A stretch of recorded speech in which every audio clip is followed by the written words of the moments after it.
सौतेली माँ की रसोई।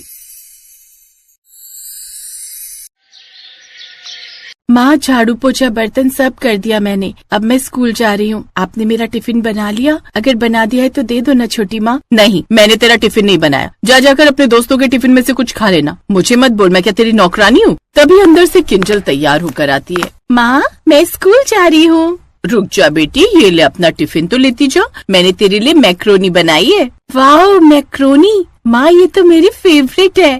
थैंक यू सो मच माँ। अरे मेरी प्यारी बच्ची, आराम से जाना। और तू क्या मेरी शक्ल देख रही है? बोला ना चल जाए यहाँ से।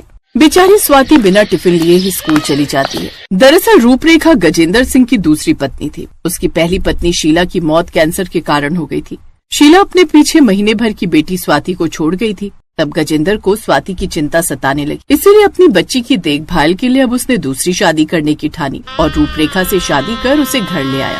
रूपरेखा शुरू में तो स्वाति के साथ अच्छे से रही, लेकिन जब शादी के साल भर बाद उसने खुद की बेटी को जन्म दिया तो उसका सारा प्यार अपनी बेटी किंजल की तरफ चला गया और बचपन से ही स्वाति और उसमें भेदभाव करने लगी। ले मेरी बच्ची, ये ले दूध पी ले, बॉर्नवीटा डालकर बनाए, तुझे पसंद है ना? माँ, मुझे भी बॉर्नवीटा डालकर दूध पीना है। एक मारूंगी ना खींच कर, तेरी शक्ल भी है दूध पीने लायक। मुफ्त का दूध नहीं आ रहा, बड़ा महंगा आता है। इतने में गजेंद्र काम से लौट आता है। क्या हुआ स्वाति, गुड़िया का मुंह क्यों बना हुआ है? पापा, मुझे भी दूध पीने का मन है। रूपरेखा, तुमने इसके लिए दूध नहीं बनाया? वो इसे थोड़ी सी खांसी थी ना, इसीलिए मैंने नहीं बनाया। उससे कफ होता है ना। कोई बात नहीं, तुम इसे बॉर्नवीटा डालकर दूध दे दो। परसों मैं शहर से दोनों बेटियों के लिए लाया था ना। और हाँ, सोने के वक्त इसे खांसी की दवाई पिला देना। जी ठीक है। रूपरेखा मुंह बनाकर रसोई में चली जाती है। रूपरेखा बड़ी चालाक थी। वो अपनी सगी और सौतेली बेटियां दोनों में भेदभाव करती थी। ऐसे ही कुछ दिन बाद उनके एग्जाम आने वाले थे।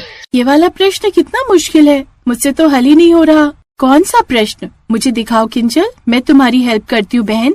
नहीं, कोई जरूरत नहीं है मेरी बेटी को कुछ भी पढ़ाने की। वो तुमसे ज्यादा समझदार है, समझी? पढ़ मेरी बच्ची, तू खुद पढ़। और तू चलकर कपड़े धो और उसके बाद शाम का खाना भी बना कर रख ले अभी से। फिर तेरे पापा आ जाएंगे और खबरदार जो उनसे कुछ भी बताया कि कपड़े तूने धोए हैं और खाना भी तूने बनाया है। अगर उन्हें ये पता चला ना तो मुझसे बुरा कोई नहीं होगा, समझी? जा अब काम कर। लेकिन माँ, मेरे पेपर आने वाले हैं। तो तूने कौन सा पढ़ लिख कर कलेक्टर लग जाना है? चुपचाप से जो कहा है वो कर, समझी? ऐसा कहकर रूपरेखा स्वाति को डांट फटकार कर काम करने के लिए भेज देती है। स्वाति बेचारी छोटे नन्हे हाथों से ढेर सारे कपड़े धोती है।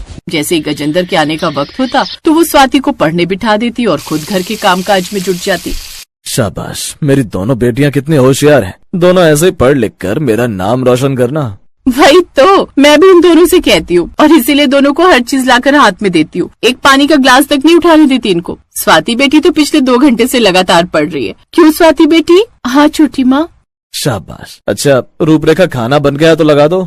जी बस तैयारी, मैं अभी लगा देती हूँ। रूपरेखा जानबूझकर स्वाति को गजेंद्र के सामने पढ़ने बिठा देती, लेकिन वो ये नहीं जानती थी कि रोज रोज इस तरह किताब लेकर बैठने से स्वाति को पढ़ाई से काफी लगाव होने लगा था और अब उसका ध्यान पढ़ाई में खूब लगने लगा। जबकि रूपरेखा किंजल को दिन रात पढ़ने के लिए बिठाए रखती, लेकिन फिर भी वो बस नाम के लिए किताब खोलकर बैठी रहती। एक दिन, तुझे मैंने कहा था मेरे सारे कपड़े अच्छे से प्रेस करने, लेकिन तुमने अभी तक एक भी कपड़ा प्रेस नहीं किया। वो माँ, घर के बाकी काम निपटाकर अभी फ्री हुई हूँ। लाओ अभी कर देती हूँ। तो तू क्या एहसान कर रही है काम करके? इतना राशन पानी खाती है तो काम भी तो करेगी ना। चल जा अब मेरे कपड़े प्रेस कर। अभी तो मुझे 2 चैप्टर्स याद करने के लिए रह गए हैं और माँ ने काम दे दिया। कोई बात नहीं, सारा काम निपटा लेती हूँ, फिर पढ़ने बैठूंगी। यही सोचकर वो घर के कामकाज में जुट जाती है, लेकिन वो देर रात तक उसे कोई न कोई काम में लगाए रखती और अपनी बेटी को पढ़ने के लिए बिठाए रखती। रात को जब सब सो जाते तो स्वाति चुपचाप पढ़ने बैठी रहती और सुबह के 4 बजे तक पढ़ती रहती, जिसका नतीजा ये होता कि स्वाति के एग्जाम में अच्छे नंबर आते हैं और किंजल जो सारा दिन पढ़ती रहती उसके बेहद ही कम नंबर आते।